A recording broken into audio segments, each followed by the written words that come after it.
जो प्रसन्न होती है। ये मानसिक व्रत आने ही चाहिए कायिक व्रत से। अगर मानसिक व्रत नहीं आए तो कायिक व्रत का कोई महत्व नहीं रहा। इसीलिए साधन विविध सकाममति सब स्वार्थ सकल सबे जो अनीति ज्ञान ध्यान व्रत कर्म जिते सब काहू में नहीं मोहि प्रतीति। हमारा रस सिद्धांत है। ज्ञान ध्यान व्रत कर्म जिते सब काहू में नहीं मोहि प्रतीति। रसिक अनन्य निशान बजायो एक श्याम श्यामा पद प्रीति। श्री हरिवंश चरण निज सेवक बिचले नहीं छाणी रस रीति। अहिंसा सत्यमस्तेयम ब्रह्मचर्यम मकल्कता एतानि मासान न्याहुर व्रतानि हरितुष्टये। हरितोष व्रत प्राय इस शब्द को एकादशी से जोड़ा जाता है कि एकादशी हरितोष व्रत है, ऐसा भी माना ये, लेकिन कायिक व्रत है। यहां करें हरितुष्टये, बिल्कुल भगवान को प्रसन्न करने के लिए, जिसमें निश्चित प्रसन्न हो जाएंगे। कायिक व्रत का फल है मानसिक व्रत जागृत होना, मानसिक अहिंसा।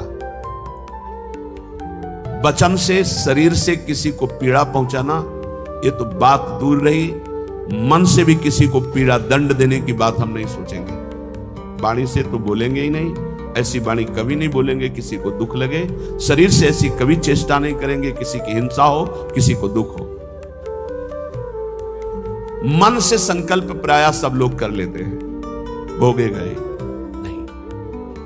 हमारा मानसिक व्रत खंडन हो जाएगा। ये बहुत बड़ा व्रत है, इससे भगवान की प्राप्ति होगी। अहिंसा परमो तपः, परम तपस्या है, परम व्रत है अहिंसा। मन से, वचन से, शरीर से, किसी भी तरह से किसी को दुख ना पहुंचाना अहिंसा है। हमको कोई दुख पहुंचाता है हम उसे सह लेते हैं। वो आगे आएगा इसी प्रसंग में। ये बहुत अमृतमय वचन है। यही नैष्ठिक ब्रह्मचर्य में इन्हीं की शिक्षा हुई थी, गुरुजनों से इन्हीं की शिक्षा हुई।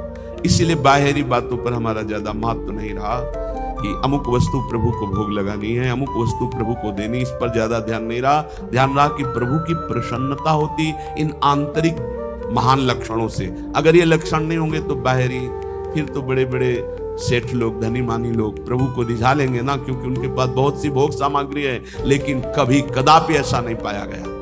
प्रभु को रिझाने के लिए यही पाया गया। पहला है मानसिक व्रत अहिंसा, फिर दूसरा है सत्यम। सत्य कौन है? प्रभु सत्य है। भगवान को सत्य नारायण कहा गया। भगवान को सच्चिदानंद रूपाय, सच्चित आनंद रूपाय कहा गया। सत्य है प्रभु। यदि हम प्रभु का नाम जप कर रहे हैं, प्रभु के चरणों का आश्रय लिए हैं, तो हम सत्य का आश्रय लिए हैं, सत्य का जप कर रहे हैं।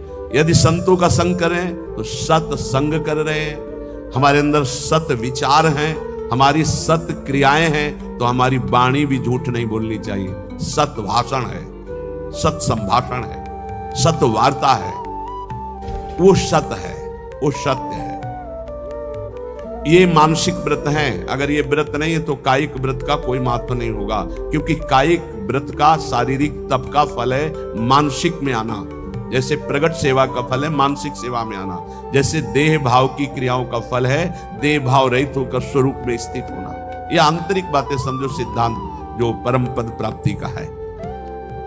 तीसरा है अस्तेयम, किसी की भी कभी कोई वस्तु ना उठाना, चोरी ना करना। जैसे माना कि मार्ग में तो आपका क्या अधिकार है? आप वैष्णव हैं, बिल्कुल वैसे ही पड़ा रहने दो। या आसपास कोई हो वो अपना उठा लेगा, कोई वहां से निकलेगा पूछेगा तो उसको मिल जाएगा। अगर हम उठा लिया तो हम दूर जा रहे हैं, अब वहां वो लौट के आएगा, वस्तु नहीं मिलेगी। आसपास पूछेगा तो वहां नहीं मिलेगा। हमारा कर्तव्य बनता है हम बिल्कुल उससे निरपेक्ष हो जाएं। अगर हमारी अपेक्षा बनती है तो आसपास जो दुकान है या कोई है तो उससे वहां, अगर कोई नहीं है तो आप वही छोड़ दीजिए। वो लौटेगा तो ले लेगा, नहीं जिसके भाग्य में होगा लेगा, हमारा अधिकार नहीं। पड़ी हुई वस्तु भी हम ना उठाएं। फिर दूसरे की चोरी करना तो हो ही नहीं सकता। चोरी कैसे कर सकता है वैष्णव होकर? अस्तेयम, ये बिल्कुल पकड़ लीजिए, अगर भगवत प्राप्ति करनी है तो कूटू और सिंघाड़ा के आटा से व्रत नहीं होता, ये व्रत होते हैं। ये कह रहे हैं मानसान न्याहुर व्रतानि हरितुष्टये, इन व्रतों से भगवान निश्चित प्रसन्न होकर आपको दर्शन दे देंगे। चौथा ब्रह्मचर्यम, ब्रह्मचर्य। ये बहुत सुंदर व्रत है, बहुत महिमाशाली व्रत है। बड़े भाग्यशाली हैं, बड़े कृपा पात्र हैं जो इस व्रत को धारण करते हैं। हम कह रहे हैं सम्यक रूप से ना धारण करो तो जैसे 15 दिन में एक बार एकादशी रहते हो, ऐसे गृहस्थी में भी व्रत धारण कर लो कि हम इतने दिनों तक ब्रह्मचर्य रहेंगे। फिर संयोग गृहस्थ धर्म के अनुसार भगवान को प्रणाम करके, देवी देवताओं को नमस्कार करके गृहस्थ धर्म की पूर्ति के लिए। अन्यथा अपने पास ऐसे 20 गृहस्थ हैं जिनकी संतानें हो गई और कसम पूर्वक ब्रह्मचर्य रह रहे हैं, हम उनको प्रणाम कर देंगे। मतलब बिल्कुल कहीं 100 में 1% भी हमें अविश्वास नहीं उनके प्रति। 100 में ऐसा हो सकता है कि 90% हम कह सकते हैं, 10%, 1% भी नहीं, क्योंकि उनके आचरण और उनकी निष्ठा और उनका समर्पण बताता है और उनका चेहरा बताता है, उनके नेत्र बताते हैं वो ब्रह्मचर्य से हैं। बच्चे हो गए, समझ में आ गई बात कि अब हमारा उद्देश्य पूरा हुआ, गृहस्थ का परमार्थ का पूरा करते हैं। और नियम पूर्वक 20 परिवार ऐसे हैं, बहुत सुंदर ढंग से चल रहे हैं। बड़ा मुश्किल होता है इस धर्म का पालन, ये जो मानसिक व्रत हैं बहुत मुश्किल के, और इन्हीं से भगवत प्राप्ति होती है। ब्रह्मचर्य, इसमें महत्व बुद्धि रखने से रहा जा सकता है। ब्रह्मचर्य का महत्व, वीर शक्ति का महत्व जिसके हृदय में जागृत हो गया, चाहे स्त्री शरीर हो चाहे पुरुष शरीर हो, भगवत प्राप्ति के महत्व का प्रकाश इसी ब्रह्मचर्य से होता है। सच्ची मानना, ये जो आपका मन निरुत्साहित हो जाना, शरीर में पीड़ाएं होना, समय से दिनचर्या ना होना, प्रमाद स्थितियों का बढ़ना, कई जगह अंगों में पीड़ाएं होना, ये कई त्रुटियां होती हैं, इससे जो ये परेशानी आती है। अगर ब्रह्मचर्य है तो आप जैसे अग्निमय भूमि पे चलना हो तो कैसे चलेंगे, ऐसी उसकी चाल होने लगती है। इतनी तीव्रता, इतनी उज्ज्वलता, इतनी उसमें चेतना शक्ति जागृत होती है कि हर काम में उत्साह, रात दिन मेहनत करने पर भी कभी थकान नहीं, नींद ना लेने पर भी प्रमाद आलस्य नहीं। बहुत से महान सद्गुण ब्रह्मचर्य में जो आज के डॉक्टर जन जो शास्त्र को नहीं जानते हो, कहते हैं ब्रह्मचर्य छीण करो नरक मिलेगा जैसी शिक्षा दोगे। ये प्रश्न उत्तर देने वाला अगर चूक कर जाए तो नरक मिलता है, ध्यान रखना।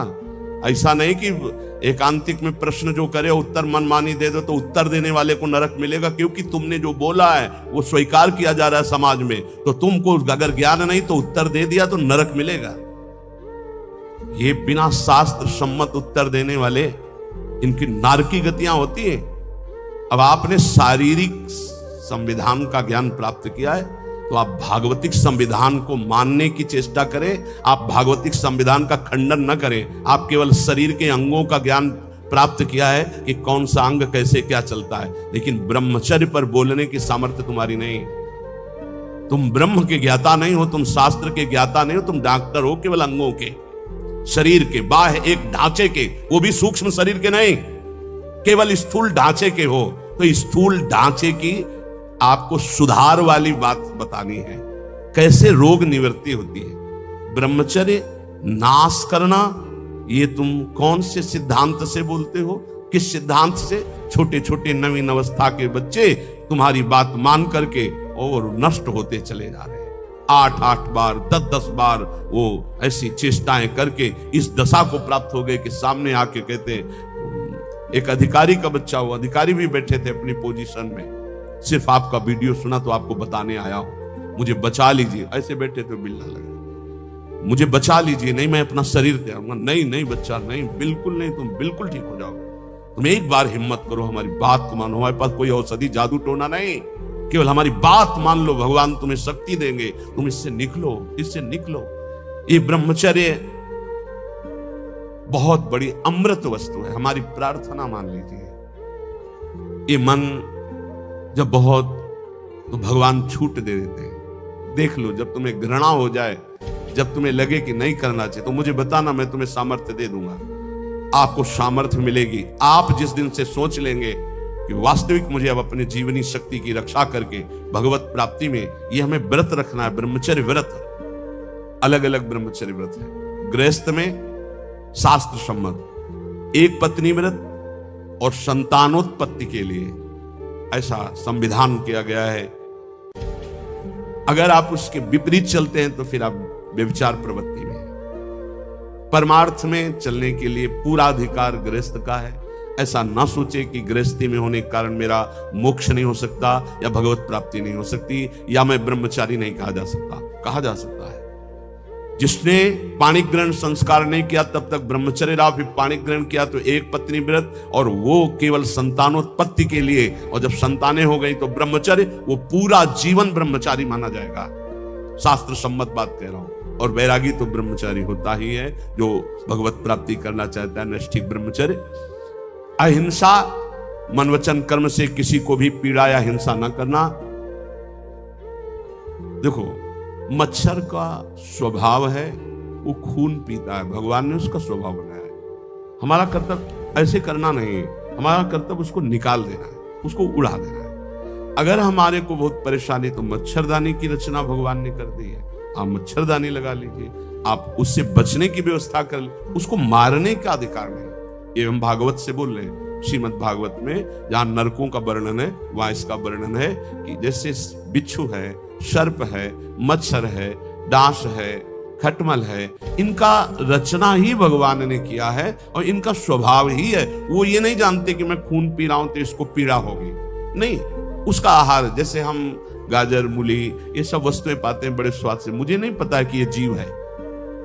ठीक जीव वैसे ही वो है जैसे अन्य जीवों में है भगवत चैतन्य शक्ति। आप देखो, मूली है हरी भरी ऐसे, और उखाड़ लीजिए थोड़ी देर में वो मुरझा जाएगी, अर्थात वो जीव गया जो मूली में था, वो गया। अब वो जीव ही जीव, आहार जीव बिना जीवे नहीं। तो हमारे लिए जो शास्त्र सम्मत है उसे हम बड़े आराम से पाते हो, मुझे पाप नहीं लगता। ऐसे ही जब मच्छर खून पीता है उसको ये नहीं लगता कि मैं किसी का खून पी रहा हूं, उसको लगता मैं अपना आहार ले रहा हूं। अब उस आहार लेने में हमको पीड़ा हो रही, इसलिए उसको हटा देते हैं, उसको उड़ा देते हैं। हो गया उसका तो काम एक ही में, उसको तो मारना अपराध हो जाएगा। ऐसे हुआ, मर गया, स्वाभाविक, वो बात अलग है। किसी भी जीव की हिंसा ना हो, यह भगवत प्राप्ति के लिए अत्यंत आवश्यक है। कुछ लोग बोले काल है सांप, नहीं भाई, अगर वो ठीक समय से काटने का समय है आपका, तो आप किसी भी खंड में कहीं भी हो, उसी समय वो वहां प्रवेश करेगा और आपको काट लेगा। और नहीं काटेगा तो हम सेनपुर में रहे हैं, जो शाम टाइम जैसे लोग भ्रमण के लिए निकलते हैं ना, ऐसे सहस्त्रों सर्प, सहस्त्रों, सात माने हजार होते हैं, कोबरा, पानी वाला, कैसे पैथन, मोटे मोटे जो अजगर टाइप, कितने सांप, कोई खेली कर रहा है, कोई हुस्कार रहा है, कोई टहल रहा है। इतना भारी जंगल, जिधर जाओ उधर सांप ही सांप। बदमाशन लगाए बैठे, बगल से उठा, पूरी हिम्मत से बैठे हुए कि अगर इसको काटने का समय है तो काटेगा, नहीं काटना तो बिल्कुल नहीं काटेगा, ये निश्चिंत। और सामने से निकल के खड़ा हुआ, अंदर से एकदम भगवदाकार व्यक्ति, प्रभु है, और नीचे किया चला गया। ऐसा दृढ़ विश्वास था। और बीछी तो ऐसे थी जैसे काले चीटी चीटा घूमते हैं। यहाँ जब कभी कोई सैनपुर का आवे, तिवारीपुर गंगा के किनारे, तो पूछ लेना, वहां दोपहर के समय भले कोई गंगा नहाने चला जाए, नहीं वहां दिन में सुबह और शाम तो कोई जाता नहीं था, रात्रि में तो केवल 2 लोग रहते थे, एक सिद्ध पंजीरी बाबा और एक अपने वहां, तीसरा कोई। दोपहर के समय वहां भले कोई आ जाए, सुबह शाम वहां इन जीव जंतुओं की ऐसी बाहुल्यता, कभी भी ऐसे टच नहीं किया, कभी नहीं टच। और खूब ऐसे सांप, ये मत सोचो कि सांप दिखाई दिया मार डालो उसको, नहीं, यह अपराध है। आप उसका निवारण कर दीजिए। आपको डर लगता है निकाल। पूज्य श्री राधा बाबा गीता वाटिका में जहरीला सर्प निकला। बाबा ने कहा, सुनो प्रभु, हम तो जान रहे हैं कि आप हैं, लेकिन और लोग नहीं जान रहे। अगर और लोग जान गए तो आपको परेशान करेंगे। हम रास्ता बना रहे हैं, आप यहां से निकल जाइए। ऐसे एक लकड़ी करके ऐसे ऐसे ऐसे सांप बिल्कुल उसी रास्ते से चला गया। वो भगवत भाव से देख रहे हैं तो सांप भगवान है। अभी 10-12 वर्ष पहले की बात है, छोटी कुटिया में थे, तो हितधाम में जिसमें स्वामी शरण जी की कुटिया थी, उसमें एक संत रहते। वो 2 बजे रात्रि के हम उठ चुके थे। बाबा बाबा देखो कोबरा सांप आक्रमण कर रहा, हम तो अंदर थे, भाग आए, बिल्कुल हमका छेड़ना मत, अंदर गए। विशाल हाथ जोड़ा और कहा देखो आप जानते हो कि हम आपको कष्ट नहीं देंगे, हम ये बांस रख रहे हैं लंबा बांस, आप इसमें लिपट जाओ, हम आपको बाहर कर देंगे। अगर ऐसा नहीं और ये उपद्रव करेंगे तो आपकी हानि हो जाएगी या आप किसी की हानि करेंगे। बांस आप सत्य मानिए, बांस के प्रथम छोर पर ऐसे करके आराम से उठा के राधा राधा राधा राधा बाहर और मदन टेन की तरफ पहुंचे। अरे सब में श्री भगवान है, आप ऐसा डरो मत, जिससे जब आपकी हानि होनी है वो हो जाएगा, उसको आप रोक नहीं सकते। जन्मेजय जी ने बहुत बड़ी व्यवस्था की थी परीक्षित जी को तक्षक सर्प काटने के लिए। जब सांप हुआ था तो 7वें दिन उन्होंने एक से एक तांत्रिक मंत्र वाले, एक से एक औषधियां और एक खंभ में महल की रचना करवाई गई थी। एक खंभ और पूरा महल, उसके ऊपर परीक्षित, कहीं भी किसी भी तरह से चींटी भी नहीं रेंग सकती खंभे पे, और मंत्रवेत्ता बैठे हुए हैं, वायु रूप में भी कोई नहीं जा सकता, ऐसे मंत्रों से बांध दिया गया था। लेकिन तक्षक ब्रह्म ऋषियों को कोई भी किसी तरह चेक नहीं किया जाता था। वो भेंट देने कि आज पक्षी जी का 7वां दिन है, शायद ऐसा हो जाए कि ऋषि का सांप तक्षक डसे तो उनको, परीक्षित जी के पास तो बड़े बड़े ब्रह्म ऋषियों को एक पुष्प में बहुत छोटा, एकदम जैसे पुष्प का पराग उससे भी छोटा रूप रख के तक्षक बैठ गया, फूल लिए जा रहे, और स्वयं मंत्रवेत्ता ऋषि हैं और उन्हीं के हाथ में कोई मंत्र काम नहीं कर रहा, क्योंकि खुद मंत्र में जा रहे हैं। ऐसी जगह बैठा कि कोई चेक नहीं कर सकता, कोई मंत्र का प्रयोग नहीं हुआ। गए जे परीक्षित के हाथ में दे, परीक्षित जी ने जे ही प्रणाम मुद्रा में से किया, विशाल काय रूप धारण किया, भस्म किया, आकाश में अंतर ध्यान। भावी को कोई मेट सके ऐसी बात, जो होना है वो होगा, जो नहीं होना नहीं। तो हम किसी की हिंसा ना करें, हम सदैव सत्य स्वरूप प्रभु का नाम जप करें, सत्य भाषण करें, सत्य आचरण करें, चोरी किसी की ना करें, अस्ते चोरी ना करें, और ब्रह्मचर्य ये बहुत अमृतमय है, जहां तक हो सके भगवान की कृपा से इसको धारण करो। बहुत समाज की हानि इस ब्रह्मचर्य व्रत के ना रहने से हो रही, बहुत हानि हो रही। और कह रहे अकल्पक, किसी भी तरह से कपट न करो, किसी के साथ व्यवहार छल कपट वाला, सीधी सादी बात रखो, सरल स्वभाव न मन कुटिलाई। भगवान के मोहि कपट छल छिद्र न भावा। ये कपट रख करके भगवत मार्ग के पथिक को, बोल कुछ रहा है, चित्त में कुछ चल रहा है, आचरण में कुछ चल रहा है, ये ठीक नहीं है। जो बोल रहे हो वही आचरण में, वही आपका चरित्र। मन, वाणी और शरीर एक होना, ये निष्कपट भाव कहा जाता है, ये सरल भाव। भगवान कह रहे मोहि कपट छल छिद्र न भावा, यहां कह रहे हैं कि निष्कपट भाव ये महान व्रत हैं। ये 5 जो व्रत धारण करता है वो और कोई व्रत करे ना करे, निश्चित भगवत प्राप्ति रूपी अष्ट पुष्पों की हृदय में जागृति हो जाती है। अहिंसा सत्यमस्तेयम ब्रह्मचर्य मकलकता एतानि मानसान्याहुर व्रतानि हरितुष्टे। कह रहे हैं कि जो कायिक व्रत है, एक भुक्तम तथा नक्तो मुपवासो मथाचितम, जो 24 घंटे में एक बार केवल भोजन पाता है उसे व्रतधारी ही कहते हैं।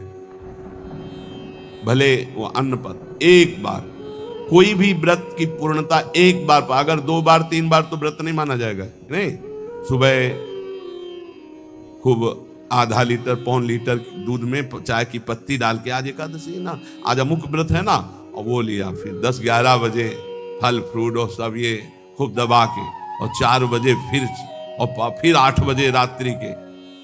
इसमें मत रहना कि तुम्हारा व्रत है, कोई व्रत नहीं है, कोई व्रत नहीं तुम्हारा हुआ।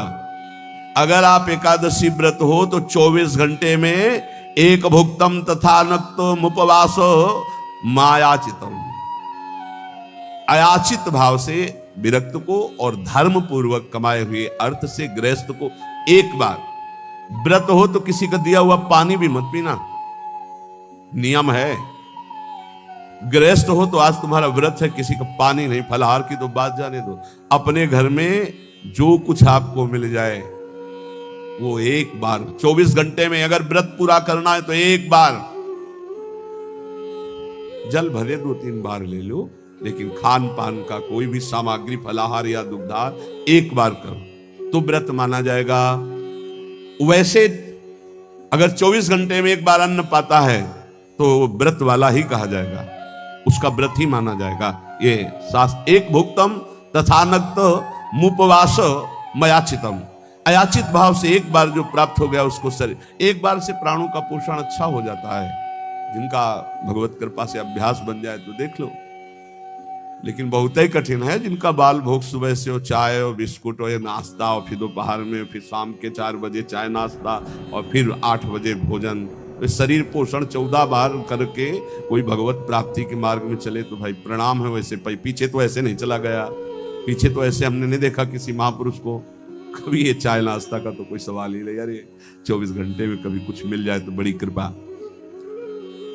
एक भुक्तम, बहुत बढ़िया भजन होने लगेगा। देखो करके देखो। और जिसको कब्ज होने लगे तो आंवला मंगा लो, भोजन के साथ आंवला की गुठली जो वहां, हाँ टेली जो क्या है, हाँ जो भी है तो सद्दों का वो अंसारी की दुकान में मिल जाता है। 4-5 ऐसे फुला लो, ऐसे रोटी के साथ ले लो। कभी हम तो कुछ मिलता ही नहीं था तो इससे वर्षों कटा है, सब्जी ही नहीं, वर्षों ऐसे रोटी मांग ली उसी से पा लेते। कब्ज नहीं बनती। साधु को कब्ज पर ध्यान देना चाहिए। कब्ज होने पर फिर प्रमाद स्थितियां आती, भजन में बाधा पड़ती है। रात्रि में तो उपवास वाले को कुछ लेना ही नहीं चाहिए। संध्या काल में, मतलब संध्या के पहले 4 बजे के लगभग एक बार ले ले, 24 घंटे रात दिन भजन, तब तो उपवास। इत्येवं कायिकम पुंसाम व्रतमुक्तम नरेश्वरम, एक बार अन्न का उपयोग कर ले या एक बार फलाहार का उपयोग, 24 घंटे में एक बार। बोले ये कायिक व्रत कहा गया, ऊपर मानसिक व्रत कहा गया। अगर कायिक और मानसिक व्रत किया जाए तो ये पुष्प प्राप्त हो जाते हैं। प्रथमम अहिंसा पुष्पम, इससे बिल्कुल प्रियालाल की सेवा बन जाती है और बहुत जल्दी प्रसन्न हो जाते हैं। अहिंसा पुष्पम, किसी को मन वचन से दुख न देना। द्वितीयम कर्णग्रहा, कर्ण अंतःकरण और इंद्रियां, इनका जो आग्रह होता है विषयों की तरफ जाना, उनसे हटा करके प्रभु में स्थित करना। अंतःकरण और इंद्रियों को प्रभु में स्थित कर लेना, ये दूसरा पुष्प है। फिर तृतीयम भूत दया, जीवों पर दया की भावना, ये तीसरा पुष्प है। चैतन्य महाप्रभु ने श्री सनातन जी को उपदेश किया था, नामे रुचि, वैष्णव सेवा और जीवे दया। जीवे दया, नामे रुचि, वैष्णव सेवा का इससे बढ़कर और कोई उपदेश नहीं। 3 बातें।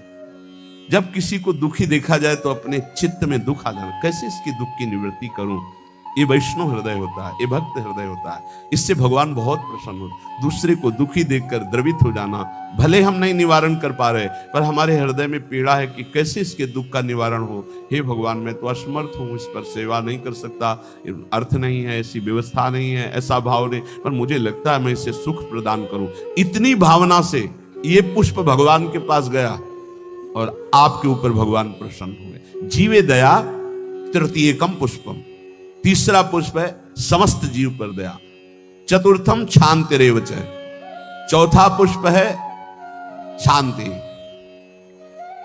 शांति की व्याख्या की है, जो हमको गाली दे, अपमान करे, तिरस्कार करे, उसमें शांत रहना, बिल्कुल कुछ ना बोलना, इसे शांति कहते हैं। और शांति कहते हैं उसमें उसके मंगल की भावना करने लगना। करत जे अनुसहन निंदक तिन्हों पे अनुग्रह की, हे भगवान इनका मंगल हो, इनको ज्ञान नहीं इसलिए निंदा कर रहे हैं, अपमान कर रहे हैं, तिरस्कार कर रहे हैं। हे नाथ इनकी बुद्धि शुद्ध हो, ये स्वस्थ रहे, इनको कभी कोई शारीरिक मानसिक या वाचिक दंड ना पहुंचे, नाथ इन पर कृपा करो। ये हृदय में ये पुष्प, शांति रूपी पुष्प, ये भगवान को प्रसन्न कर लेता है। समस्तु पंचमम पुष्पम, सम कहते हैं इंद्रियों का उनके विषयों से विलग करके, जो शब्द स्पर्श रूप रस गंध में इंद्रियां लगी हुई, उनको अलग करके भागवतिक शब्द स्पर्श रूप रस गंध में लगाना, इसे सम कहते हैं। और समस्त पंचमम पुष्पम, सम के अंदर दम भी आ जाता है। दम कहते हैं मन को इंद्रियों के अधीन न करके उसे सावय मना कृष्ण पदारविंदयो। आगे आया ध्यानम चैतु सप्तमम, जो ध्यान है प्रभु का, आराध्य देव का। राधा वल्लभ लाल को हृदय ध्यान मुख नाम, बहुत बड़ा ये पुष्प है, इसी से भगवान बहुत जल्दी प्रसन्न होते हैं। और सत्यम चैवाष्टमम पुष्पो मेतैस्तुष्यति केशवः, इन 8 पुष्पों की पूजा यदि नहीं तो भगवान की पूजा नहीं मानी जाएगी पूरी। इन 8 पुष्पों से होगी। अहिंसा और अंतःकरण का वशीभूत होना, अर्थात अंतःकरण के अधीन न होकर उसे अपने अधीन करके भगवदाकार करना, जीवों पर दया करना, शांति, जो आपका अपमान करे उनका मंगल मनाना, शम, इंद्रियों को निर्विषय करके भगवदाकार करना, दम, मन को इंद्रियों की अधीनता से हटाकर प्रभु के चरणों के चिंतन में लगाना, ध्यान, अपने आराध्य देव के रूप का ध्यान करना, और 8वां सत्य, सत्य वचन बोलना, सत्य में स्थित रहना, सदाचरण करना, सत्संग करना, सद्भाव रखना। ये 8 पुष्प हैं। एतैरेवाष्टभी पुष्पैस्तुष्यते चार्चितो हरि, पुष्पांतराणि सन्तेव बाह्यानानि न प्रसत्तम। यहां कह रहे इन पुष्पों द्वारा भगवान श्री कृष्ण को संतुष्ट किया जा सकता है, अन्यथा अन्य पुष्प जो बाहर, उनसे भगवान उतना प्रसन्न नहीं होंगे जितना इन 8 पुष्पों से होंगे। इसलिए भक्त को, प्रेमी को ये 8 पुष्पों द्वारा अपने आराध्य देव की पूजा करनी चाहिए। ये 5 महान व्रत बताए, अहिंसा, सत्यमास्तेय, ब्रह्मचर्य, मकलकता, अर्थात मन वचन कर्म से किसी को कष्ट ना देना, सत्य बोलना, सत्य आचरण करना, कभी किसी की चोरी ना करना, ब्रह्मचर्य से रहना, निष्कपट भाव रखना। ये है 5 व्रत मानसिक।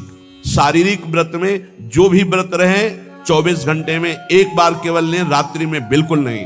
अगर और कोई व्रत नहीं रहते तो एक बार अन्न लेने वाला भी 24 घंटे में वो व्रताधारी ही कहा जाता है।